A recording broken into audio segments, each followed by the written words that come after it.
ನಮಸ್ಕಾರ, ನನ್ನ ಹೆಸರು ರೋಹನ್ ಭರತ್ಚಂದ್ರ.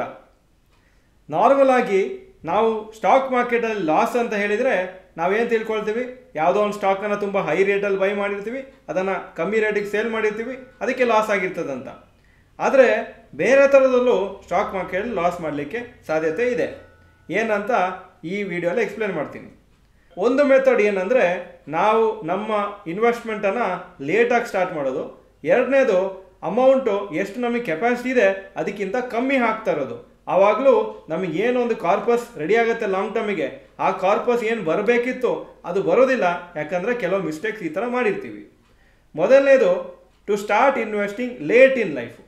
ನಮ್ಮ ಯೂಟ್ಯೂಬ್ ವಿಡಿಯೋಗಳಲ್ಲಿ average age of people watching the videos around 33 ವರ್ಷ.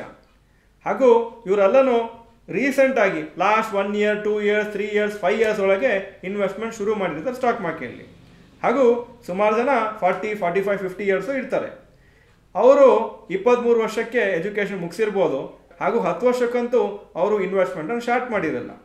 ಈ ಒಂದು ಟೇಬಲ್ ನೋಡಿ, 23 ವರ್ಷದವರು ಯಾರಾದರೂ 5,000 ರೂಪಾಯಿ ಪರ್ ಮಂತ್ ಇನ್ವೆಸ್ಟ್ ಮಾಡ್ತಾ ಹೋದರೆ 14% ಪರ್ ಆನಮ್ ರಿಟರ್ನ್ಸ್ ಬಂದರೆ 6.18 crores. 30 ವರ್ಷಕ್ಕೆ ಶುರು ಮಾಡಿ ಅದೇ ಅಮೌಂಟ್ ಹಾಕಿದರೆ ಬರೀ 2.44 crores. 33 ವರ್ಷಕ್ಕೆ ಸ್ಟಾರ್ಟ್ ಮಾಡಿದರೆ 1.63 crores.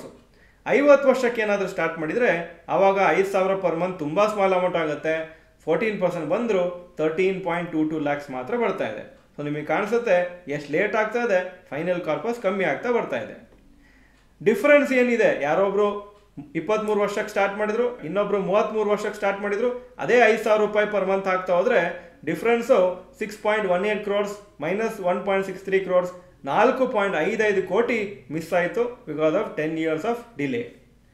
ಹಾಗೂ ಆ 33 ವರ್ಷದ ಪರ್ಸನ್ನು ವ್ಯಕ್ತಿ ಅವ್ರೇನು ಹೇಳ್ತಾರಂದರೆ, ನಾನು ಅದೇ 6.18 crores ಮಾಡ್ಕೋಬೇಕಂದ್ರೆ 5,000 ಬದಲಾಗಿ 19,000 ಪ್ರತಿ ತಿಂಗಳು ಹಾಕಬೇಕಾಗತ್ತೆ. ಅಥವಾ ಲಂಸಮ್ ಅಮೌಂಟ್ 5 ಲಕ್ಷ ಹಾಕಿ ಪ್ರತಿ ತಿಂಗಳು 13,700 ರೂಪಾಯಿ ಹಾಕಲೇಬೇಕಾಗತ್ತೆ. ಆವಾಗಲೇ ಒಳ್ಳೆ ಅಮೌಂಟ್ ಬರುತ್ತೆ ರಿಟೈರ್ಮೆಂಟಿಗೆ. ಸೊ ಲೇಸಿನೆಸ್ ಇರಲಿ ಅಥವಾ ಲ್ಯಾಕ್ ಆಫ್ ಅವೇರ್ನೆಸ್ ಇರಲಿ, ನಾವು ಇನ್ವೆಸ್ಟ್ಮೆಂಟ್ ಲೇಟ್ ಸ್ಟಾರ್ಟ್ ಮಾಡಿದ್ರಿಂದ 14,000 ಪೆನಲ್ಟಿ ಬಿದ್ದಾಗಾಯಿತು ಯಾರೊಬ್ಬರು ಪರ್ಸನಿಗೆ. ಯಾಕಂದರೆ 5,000 ಹಾಕೋ ಬದಲು ಈಗ 19,000 ಹಾಕಬೇಕು. ನೀವು ಎಷ್ಟು ಲೇಟಾಗಿ ಸ್ಟಾರ್ಟ್ ಮಾಡ್ತೀರಿ ಅಷ್ಟು ಜಾಸ್ತಿ ಪೆನಲ್ಟಿ ಬೀಳುತ್ತೆ ಇನ್ವೆಸ್ಟರ್ಸ್ ಮೇಲೆ. ಸೊ ನಿಮ್ಮ ಏಜ್ ಎಷ್ಟೇ ಇರಲಿ, ಈಗಲಿಂದ ಆದಷ್ಟು ಬೇಗ ಸ್ಟಾಕ್ಸ್ ಅಥವಾ ಮ್ಯೂಚುವಲ್ ಫಂಡ್ಸಲ್ಲಿ ರೆಗ್ಯುಲರ್ ಹಾಕೊಂಡು ಹೋಗಿ. ನೀವು ಮಾಡಿದ್ರೆ ಸಾಕಾಗಲ್ಲ, ನಿಮ್ಮ ಫ್ಯಾಮಿಲಿ ಮೆಂಬರ್ಸ್, ನಿಮ್ಮ ಮಕ್ಕಳಿಗೂ ಇದನ್ನು ತಿಳಿಸ್ಕೊಡಿ, ಆವಾಗ ಅವರು ಬೆನಿಫಿಟ್ ತೊಗೊಳ್ತಾರೆ. Be, to invest an amount which is below your capacity. ಸುಮಾರು ಜನದ ಸೇವಿಂಗ್ಸು 15,000 ಪರ್ ಮಂತ್ ಇರ್ಬೋದು. ಅವರು ಪ್ರತಿ ತಿಂಗಳು 7,000 ಆರಾಮಾಗಿ ಸ್ಟಾಕ್ ಮಾರ್ಕೆಟ್ ಮ್ಯೂಚುವಲ್ ಫಂಡ್ ಹಾಕ್ಬೋದು. ಆದರೆ ಅವ್ರೇನು ಮಾಡ್ತಾರೆ, ಅದನ್ನು ಹಾಕದೆ ಜಾಸ್ತಿ ಬೇರೆ ಬೇರೆ ಇನ್ಸ್ಟ್ರೂಮೆಂಟ್ಸಲ್ಲಿ ಹಾಕ್ತಾರೆ, ಅಲ್ಲಿ ಕಮ್ಮಿ ರಿಟರ್ನ್ಸ್ ಬರೋ ಇನ್ಸ್ಟ್ರೂಮೆಂಟಲ್ಲಿ ಹಾಕ್ತಾರೆ. ಫಾರ್ ಎಕ್ಸಾಂಪಲ್ 18,000 ಮಂತ್ಲಿ ಸೇವಿಂಗ್ಸು ಎಲ್ಲ ಖರ್ಚಾದ್ಮೇಲೆ ಈ ಸೇವಿಂಗ್ಸ್ ಅಮೌಂಟ್ ಇದ್ದರೆ ಸುಮಾರು ಜನ ನೋಡಿದ್ದೀವಿ 5,000 ರೂಪಾಯಿ ಪರ್ ಮಂತು ನಾನು ಹಾಕ್ತೀನಿ ಅಂತ ಹೇಳ್ತಾರೆ. ಅದು ಅವರ ಕೆಪಾಸಿಟಿಗಿಂತ ಕಮ್ಮಿ ಇರುತ್ತೆ. ಹಾಗೂ ಅವರು ಮುಂದೆ ಅವ್ರಿಗೊಂದು ಒಳ್ಳೆ ಅಮೌಂಟ್ ಬರುವಾಗ ಅವ್ರಿಗೆ ಅನಿಸುತ್ತೆ ಏನಂದರೆ, ನಾನು ಇನ್ನೂ ಸ್ವಲ್ಪ ಅಮೌಂಟ್ ಹಾಕಿದರೆ ಇನ್ನೂ ದೊಡ್ಡ ಅಮೌಂಟ್ ಬರ್ತಿತ್ತು, ನನಗೀಗ 1 ಕೋಟಿ ಬಂದಿದೆ, 2-3 ಕೋಟಿ ಸಿಕ್ಬೋದಿತ್ತು ನಾನು ಅಮೌಂಟು ಜಾಸ್ತಿ ಸೇವಿಂಗ್ಸ್ ಮಾಡಿದರೆ ಅಂತ. ಸೊ ಅದಕ್ಕೆ ಇಂಪಾರ್ಟೆಂಟು, ನೀವು ಸೇವಿಂಗ್ಸ್ ಏನು ಮಾಡ್ತೀರಿ ಅದು ಹೌದು, ಸೆಕೆಂಡು ಎಷ್ಟು ಅಮೌಂಟ್ ಅದರಲ್ಲಿ ಹೈ ಇಂಟ್ರೆಸ್ಟ್ ರೇಟ್ ಅಥವಾ ಹೈ ಒಂದು ರೇಟ್ ಆಫ್ ರಿಟರ್ನ್ ಬರೋ ಇನ್ಸ್ಟ್ರೂಮೆಂಟ್ಸಲ್ಲಿ ಹಾಕ್ತೀರಿ ಅಂತ. ಈ ಒಂದು ಕ್ಯಾಲ್ಕುಲೇಷನ್ ನೋಡಿ, 30 ವರ್ಷ ಯಾರಾದರೂ ಇದ್ದರೆ 5,000 ರೂಪಾಯಿ ಪರ್ ಮಂತ್ ಅವ್ರು ಇನ್ವೆಸ್ಟ್ ಮಾಡ್ತಾ ಇದ್ರೆ ಅವರಿಗೆ 2.44 crores ಬರುತ್ತೆ. ಅಕಸ್ಮಾತ್ ಅವ್ರ ಕೆಪಾಸಿಟಿ ನಾರ್ಮಲ್ ಕೆಪಾಸಿಟಿನೇ 10,000 ಪರ್ ಮಂತು, ಅವರು ಅದೇ 10,000 ಪರ್ ಮಂತ್ ಹಾಕಿದರೆ 4.88 ಕೋಟಿ ಆಗ್ತಾ ಇದೆ. ಬರೀ 5,000 ರೂಪಾಯಿ ಪರ್ ಮಂತ್ ಡಿಫ್ರೆನ್ಸಿಗೆ 2.5 ಕೋಟಿ ಅಪ್ರಾಕ್ಸಿಮೇಟ್ಲಿ ಡಿಫ್ರೆನ್ಸು. ಸೊ ನಾನು ಹೇಳ್ತಾ ಇರೋದು ಏನಂದರೆ, ನಿಮ್ಮ ಕೆಪಾಸಿಟಿ 10,000 ರೂಪಾಯಿ ಪರ್ ಮಂತ್ ಇದ್ದರೆ ನೀವು 5,000 ಮಾತ್ರ ಹಾಕೋದು ದೊಡ್ಡ ತಪ್ಪಾಗತ್ತೆ. ಇನ್ನೊಂದು ಮಿಸ್ಟೇಕ್ ಏನಾಗುತ್ತೆ ಅಂದರೆ, ಸದ್ಯಕ್ಕೆ ಯಾರ್ದೋ ಸೇವಿಂಗ್ಸು 12,000 ರೂಪಾಯಿ ಪರ್ ಮಂತ್ ಇರ್ಬೋದು, ಅದು ಅವರು 5,000 ರೂಪಾಯಿ ಪರ್ ಮಂತು ಸ್ಟಾಕ್ ಮಾರ್ಕೆಟ್ ಹಾಕ್ತಿರ್ಬೋದು. ಅವರ ಸೇವಿಂಗ್ಸು ಕೆಲವು ವರ್ಷ ಆದಮೇಲೆ 30,000 ರೂಪಾಯಿ ಪರ್ ಮಂತ್ ಆಗ್ಬೋದು. ಆವಾಗಲೂ ಅವರು 5, 8, 10,000 ಸ್ಟಾಪ್ ಮಾಡಿಬಿಡ್ತಾರೆ, ಜಾಸ್ತಿ ಹಾಕೋದಿಲ್ಲ. ಅವಾಗೇನಾಗುತ್ತೆ, ಅವರ ಕೆಪಾಸಿಟಿಗಿಂತ ಕಮ್ಮಿನೇ ಆಗ್ತಾ ಇದ್ದಾರೆ ಅಂತ ಗೊತ್ತಾಗುತ್ತೆ. ಇನ್ಫ್ಯಾಕ್ಟ್ ಸುಮಾರು ಜನಕ್ಕೆ, ಮೋಸ್ಟ್ ಪೀಪಲ್ಗೆ ಸ್ವಲ್ಪ ಸ್ವಲ್ಪ ಸ್ಯಾಲ್ರಿ ಇನ್ಕ್ರೀಸ್ ಆಗೇ ಆಗುತ್ತೆ.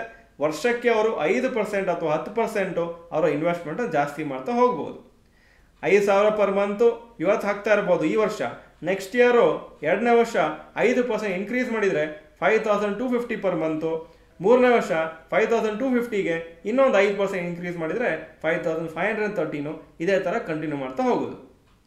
ಈ ಒಂದು ಕ್ಯಾಲ್ಕುಲೇಷನ್ ನೋಡಿ, ಫಿಕ್ಸ್ಡ್ ಆಗಿ 5,000 ರೂಪಾಯಿ ಪರ್ ಮಂತ್ ಹಾಕ್ತಾ ಹೋದರೆ ಆವಾಗ 14% ಆಗಿ ಇವತ್ತು 30 ವರ್ಷ, ರಿಟೈರ್ಮೆಂಟ್ 60 ವರ್ಷ ಅಂದರೆ 2.44 crores ಆಗುತ್ತೆ. ಅದೇ 5,000 ಪರ್ ಮಂತ್ ಸ್ಟಾರ್ಟ್ ಮಾಡ್ತೀನಿ, ಪ್ರತಿ ವರ್ಷ 5% ಇನ್ಕ್ರೀಸ್ ಮಾಡ್ತೀನಿ ಅಂದರೆ ಆವಾಗ ಅದೇ ಅಮೌಂಟಿಗೆ 3.41 crores ಬರ್ತಾ ಇದೆ.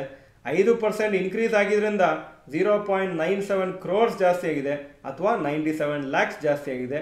ಇದು ಬರೀ 5,000 ಕ್ಯಾಲ್ಕುಲೇಷನು. ನಿಮ್ಮದು 10,000 ಇನ್ವೆಸ್ಟ್ಮೆಂಟ್ ಆಗಿ ಆ 10,000ಕ್ಕೆ ಪ್ರತಿ ವರ್ಷ 5% ಇನ್ಕ್ರೀಸ್ ಮಾಡಿದರೆ ಈ ಡಿಫ್ರೆನ್ಸು ಜಾಸ್ತಿ ಆಗುತ್ತೆ. 2 ಇಂಪಾರ್ಟೆಂಟ್ ಲೆಸನ್ಸು ಅಥವಾ ಪಾಠಗಳು ಈ ಪರ್ಟಿಕ್ಯುಲರ್ ವಿಡಿಯೋಯಿಂದ: A, don't postpone investing in life. B, invest an amount which is as per your capacity. Market level ಏನೇ ಇದ್ರೂ ನಿಮ್ಮ ವಿಷನ್ ಲಾಂಗ್ ಟರ್ಮ್ ಇದ್ರೆ ಪ್ರತಿ ತಿಂಗಳು ರೆಗ್ಯುಲರ್ ಆಗಿ ನಿಮ್ಮ ಇನ್ವೆಸ್ಟ್ಮೆಂಟ್ ಕೆಪಾಸಿಟಿ ಎಷ್ಟಿದೆ ಅಷ್ಟರಲ್ಲಿ ಇನ್ವೆಸ್ಟ್ ಮಾಡಿ. ಆವಾಗ ನೀವು ಮುಂದೆ ಪಶ್ಚಾತ್ತಾಪ ಪಡೋದಿಲ್ಲ. ಇಲ್ಲ ಅಂದರೆ ಮುಂದೆ ನಿಮಗೆ 1-2 ಕೋಟಿ ರಿಟೈರ್ಮೆಂಟ್ ಫಂಡ್ ಅಂತ ಬರುವಾಗ ಆವಾಗ ಅನ್ಸುತ್ತೆ ಈ ಅಮೌಂಟು ಇವತ್ತಿನ ದಿನ ಪ್ರಕಾರ ಜಾಸ್ತಿ ಇಲ್ಲ, ಹಾಗೂ ನಾನು ಜಾಸ್ತಿ ಮಾಡ್ಕೋಬೋದಿತ್ತು, ನಾನು ಮುಂಚೆಂದನೇ ಒಂದು 5-10 ಸಾವಿರ ಇನ್ಕ್ರೀಸ್ ಮಾಡ್ತಾ ಹೋದರೆ ಅಥವಾ ಇನ್ವೆಸ್ಟ್ಮೆಂಟ್ ಜಾಸ್ತಿ ಮಾಡಿದರೆ ಅಂತ. ಸೊ ತುಂಬ ಕೇರ್ಫುಲ್ ಆಗಿ ಈ ಟಾಪಿಕ್ ಬಗ್ಗೆ ಯೋಚನೆ ಮಾಡಿ, ಹಾಗೂ ಅದರ ಪ್ರಕಾರ ನೀವು ಆ್ಯಕ್ಷನ್ಸ್ ತಗೊಳ್ಳಿ. ಈ ವಿಡಿಯೋ ಚೆನ್ನಾಗಿದ್ರೆ ಲೈಕ್ ಬಟನ್ ಪ್ರೆಸ್ ಮಾಡಿ, ಹಾಗೂ ಸದ್ಯಕ್ಕೆ ನೀವೇನು ಸ್ಟಾಕ್ ಮಾರ್ಕೆಟ್ ಅಥವಾ ಮ್ಯೂಚುವಲ್ ಫಂಡಲ್ಲಿ ಇನ್ವೆಸ್ಟ್ ಮಾಡ್ತಾ ಇದ್ರಿ, ನಿಮ್ಮ ಕೆಪಾಸಿಟಿಗಿಂತ ಕಮ್ಮಿ ಇದ್ದರೆ ಎಸ್ ಅಂತ ಹಾಕಿ, ಹಾಗೂ ನಿಮ್ಮ ಕೆಪಾಸಿಟಿ ತಕ್ಕಾಗೆ ಹಾಕ್ತಿರೋದಂದರೆ ನೋ ಅಂತ ಕಮೆಂಟ್ ಸೆಕ್ಷನಲ್ಲಿ ಹಾಕಿ. ಈ ವಿಡಿಯೋ ನೋಡಿದ್ದಕ್ಕೆ ಧನ್ಯವಾದಗಳು. ನಮಸ್ಕಾರ.